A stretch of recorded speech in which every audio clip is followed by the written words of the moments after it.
તેના ઉપર નજર જે સમાચાર હાલમાં સામે આવી રહ્યા છે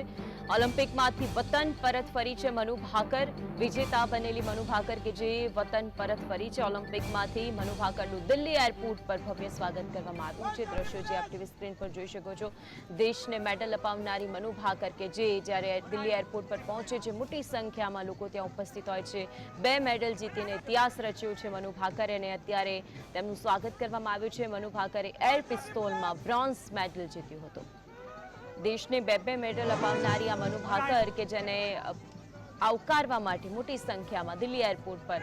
લોકો ઉપસ્થિત જોવા મળ્યા હતા શુભેચ્છાઓ પાઠવી રહ્યા છે મનુ ભાકરનું દિલ્હી એરપોર્ટ પર ભવ્ય સ્વાગત કરવામાં આવ્યું છે આ વખતે ઓલિમ્પિકની અંદર ભારતનું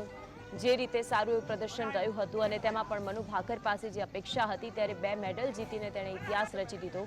એર પિસ્તોલની અંદર બ્રોન્ઝ મેડલ મેળવ્યો હતો કાલ રોજ હોકીની અંદર પણ સેમીફાઇનલ સુધી જે રીતે ઇન્ડિયાએ લડત આપી હતી તે પછીની પરિસ્થિતિને જોતા ભલે હારી ગયા પરંતુ ઇન્ડિયાની અંદર તો તેને જીત જ માનવામાં આવી રહી છે ભારત તો તેમને વિજેતા જ માની રહ્યું છે વિનેશ ફોગટ કે જેણે જે રીતે મેડલ જીત્યો છે ભારતનું નામ રોશન કર્યું છે નીરજ ચોપડા કે જેમણે પણ જેવલિનની અંદર સીધા ફાઇનલમાં એન્ટ્રી મારી છે આ વખતે ભારતનું પ્રદર્શન ઓલિમ્પિકની અંદર જે રીતે સારું રહ્યું છે મનુ ભાકર જે અત્યારે દિલ્હી એરપોર્ટ પર પહોંચ્યા અને મોટી સંખ્યામાં લોકો તેમને શુભેચ્છા આપવા માટે પહોંચ્યા છે મોટી સંખ્યામાં લોકો તેમને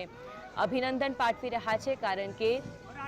વતન પરત ફરેલી દીકરી કે જેણે દેશને 2 મેડલ અપાવ્યા છે ત્યારે તેમનું ભવ્ય સ્વાગત કરાયું છે